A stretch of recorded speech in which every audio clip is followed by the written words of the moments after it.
Monster Hunter's combat is all about understanding and adapting to monsters' patterns, but before that you must first choose a weapon to learn and master. And these weapons can be quite complex, so it may be difficult to decide which one best fits your playstyle. In today's video I will be guiding you through all 14 different weapons in Monster Hunter and explaining how they work. With that being said, hello hunters, my name is Dark Hero and let's get started. First up is the Sword and Shield. A fast and versatile weapon that allows for quick attacks and the ability to block incoming attacks, that also has access to one of the most powerful and most satisfying counters in the entire game.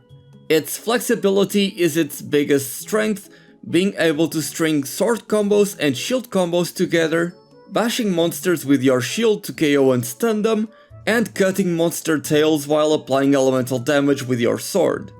In addition to its shield, being such a fast weapon allows you to quickly get in and out of any dangerous situations, further bolstering your defensive capabilities. On top of that, you can use items while your weapon is unsheathed, which may come in handy from time to time. It's the perfect beginner weapon, but it's also got a lot to master, especially when it comes to the combos. But it's also got a lot of details to truly master the weapon. After that we have the Dual Blades, a pair of fast moving weapons that allow for quick combos and the ability to enter a demon mode that increases your attack power. The Dual Blades have excellent mobility, so be sure to use that to your advantage. Stay on the move and look for openings to attack, using your quick step dash to dodge and reposition yourself as needed. The Dual Blades have a number of powerful combos that can be unleashed by stringing together different attacks. You also have access to an aerial playstyle by using Demon Flight, where you use the monster to leap into the air and deal massive damage while spinning around with your Dual Blades. Use your demon mode wisely, as while it is active, your stamina will constantly be draining. By filling up your demon gauge, you'll enter Archdemon mode, which retains some of demon mode's properties, but it doesn't hurt your stamina. It's a very fun and flashy weapon, perfect for those that like to remain mobile in the field. As for the Greatsword is a slow-moving weapon that can deal massive damage in a single strike. Charge up your attacks as much as possible before unleashing them, and aim for weak points and critical hits whenever possible. Your positioning is key in making sure that you land your charged attacks, but that you also don't get hit while charging them, as you will be vulnerable. Thankfully, Greatsword has access to Rage Slash, a charged slash that, while not as powerful as True Charge Slash, lets you power through any attack as you perform it. You can also use your Shoulder Tackle to push through monsters' attacks while retaining your charge. Power Sheath not only increases your damage temporarily, but can also be used for mobility. Lastly, remember that while being not that powerful of a tool, you can use your Greatsword as a shield to block attacks.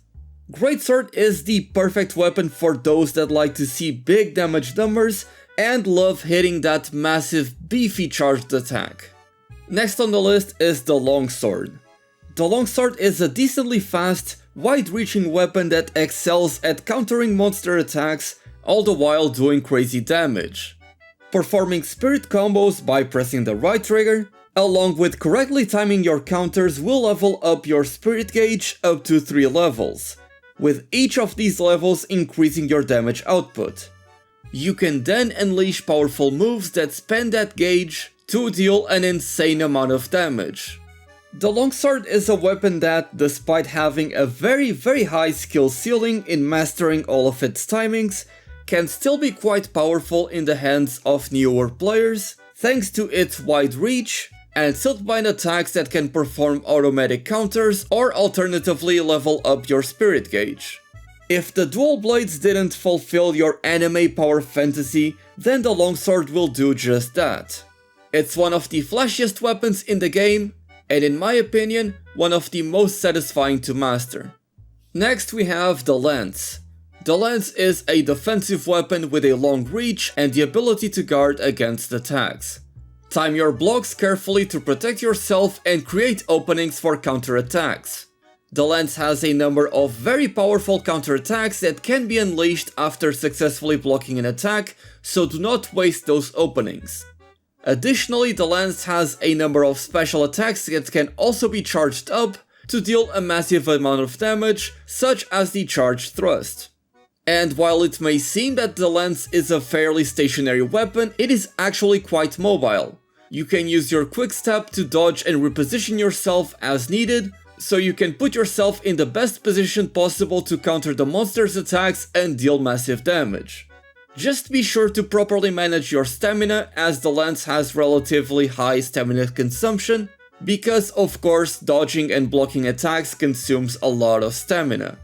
It's not the flashiest weapon in the game, but it is certainly satisfying when you pull off a lot of counters in quick succession, and because of how precise you can be with your different thrusts and pokes, it is one of the best weapons to use to exploit a monster's weak spot. And of course, after the lance, we have the Gunless. The Gunless is a lance with a built-in gun that can use its shells to do damage. Gunlenses have 3 different types of shells, long, wide and normal, each with their own different playstyle. So it's up to you to decide if you prefer to use the Gunless as the type of weapon where you slam it against the monster and then you full burst, essentially consuming all of your shells to deal a massive amount of damage, or if you prefer to charge up each of your shells to deal more damage with each of them, or just fire them normally in the middle of combos. The Gunless, again as with the lance, despite its appearance, is actually a very mobile weapon. It is able to use its back hops or its quick steps like the lance to dodge and reposition yourself as needed, but it also has access to Blast Dash, which is by far one of the biggest movement options in the entire game. And of course, as with the lance, you also have a massive shield that can help block against incoming attacks. Finally, the Gunless has a special attack called Wyvern's Fire, which consumes all of your remaining shells to deal massive damage in a wide area. Use this attack wisely, saving it for when you know you want to deal massive damage and the monster is not going to move out of the way.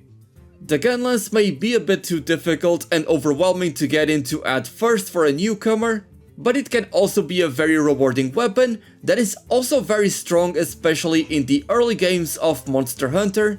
It tends to get relatively weaker compared to the other weapons as they get stronger in the endgame, but it is still a very fun and rewarding weapon to use.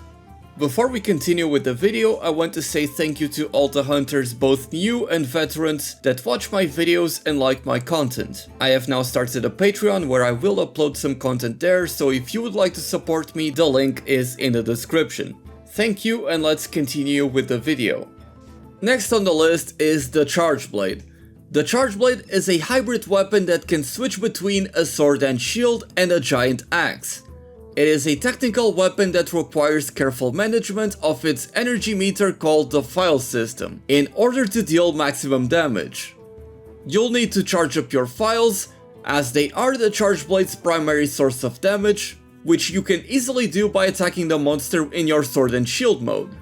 You can also use one of your Silkmine attacks, counter peak performance, to block an incoming attack and load up all of your files. You'll also have to charge up your shield to unleash the Charge Blade's strongest attacks, what is called the Super Amped Elemental Discharge. Not only do you need to load up your files, but you also need to charge up your shield as well. Additionally, you can charge up your sword as well to deal even more damage, and alternatively you are able to charge up your axe and use what is called the Spinning Axe mode. And instead of having this big move where you unleash all of your files all at once, dealing massive damage in a concentrated area, you have this spinning axe that you can use to relentlessly attack the monsters. A good part of the Charge Blade's gameplay is also using your Charge Blade's guard points, which is essentially blocking a monster attack by pressing the button to swap between the 2 different modes at the right time, which then allows you to follow it up with a Super Amped Elemental Discharge, making the combos be a lot smoother. Much like with the Gunless, there is a lot to take in for a new player when it comes to the Charge Blade.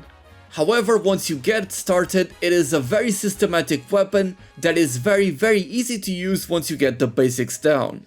It is also extremely satisfying to pull off the guard points, and is a weapon that is generally very good against most of the monsters in the game, going even into the Sunbreak expansion, especially since elemental file type charge blades do extremely well in the endgame.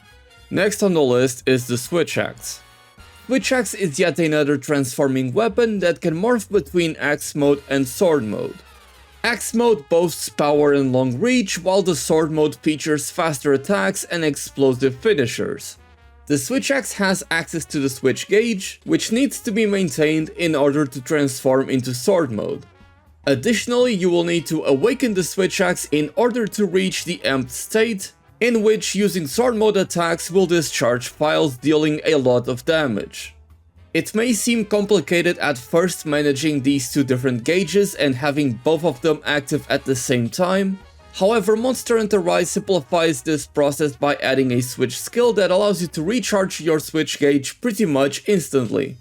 Combining attacks of both the Sword mode and the Axe mode will result in the most damage output possible, and you can follow that up with the multiple incredible finishers the Switch Axe has.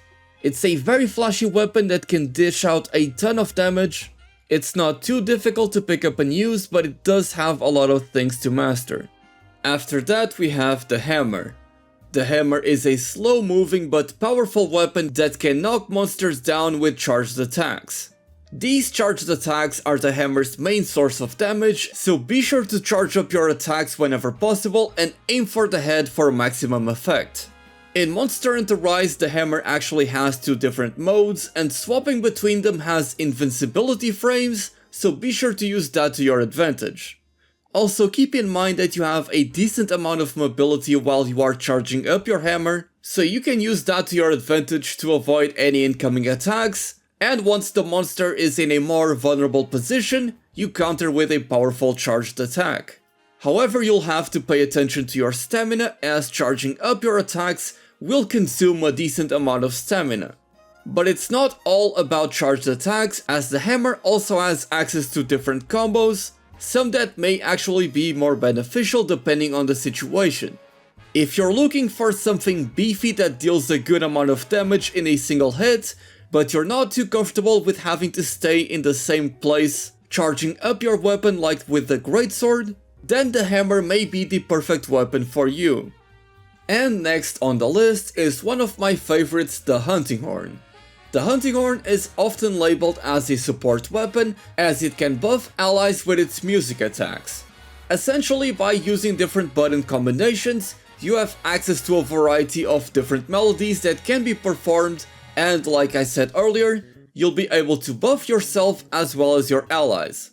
These buffs range from things such as health recovery, increased attack and defense, or even healing status effects.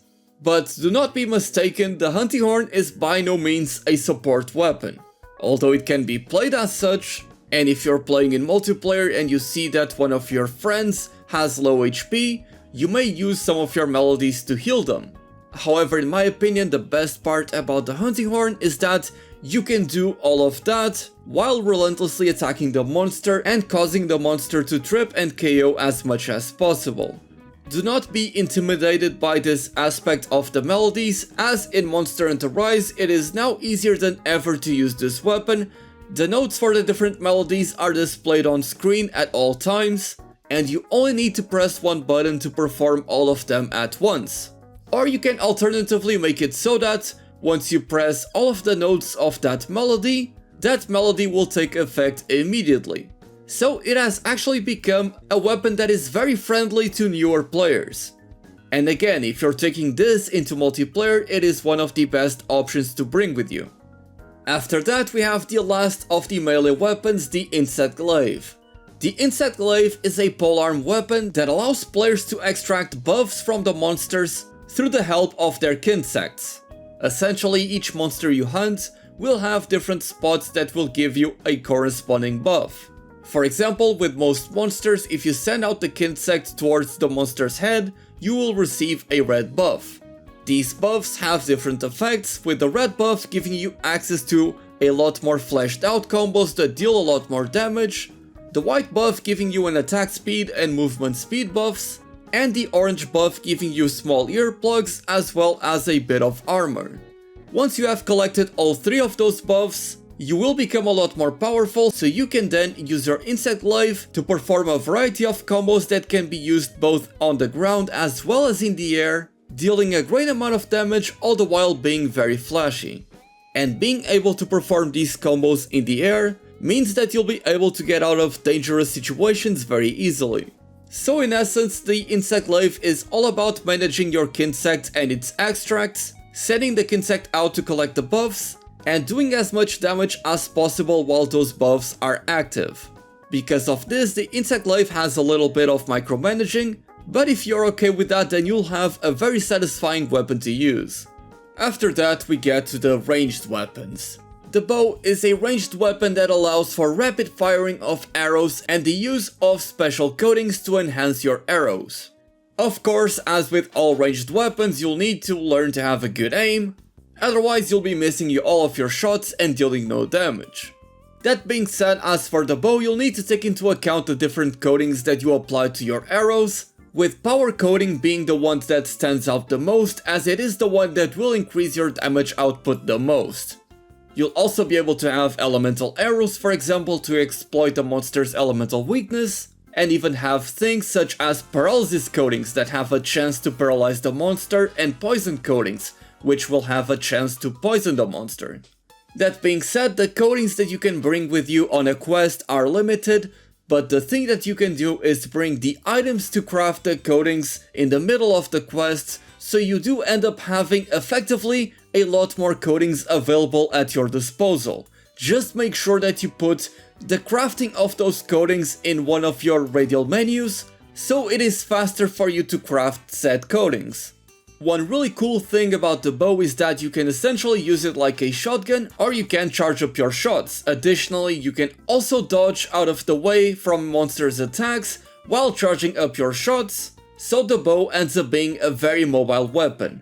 As with all ranged weapons in the game, the bow is one of the strongest weapons in the entire game, and because you can essentially play it kind of like a shotgun, you're not really at melee range, but you're very close to the monster ideally, and because you're able to get out of the way of monsters' attacks, and that is actually beneficial to you, I think that the bow is actually a lot of fun, a lot more fun in my opinion, than the rest of the ranged weapons. So if you're looking for a very fast-paced ranged weapon, then the bow is the perfect option for you. And next on the list is the light bowgun. The light bowgun is a ranged weapon that allows for some fast movement and the ability of a variety of different ammo types. Again, as with the coatings of the bow, you can only take a limited amount of these different ammo types, and each light bowgun will only be able to use a certain amount of them. So you should try to bring the materials to craft that ammo in the middle of the quest to get as much of that ammo as possible. And again, much like with the bow, you'll have access to things such as paralysis ammo, poison ammo, sleep ammo, and also different elemental ammo types.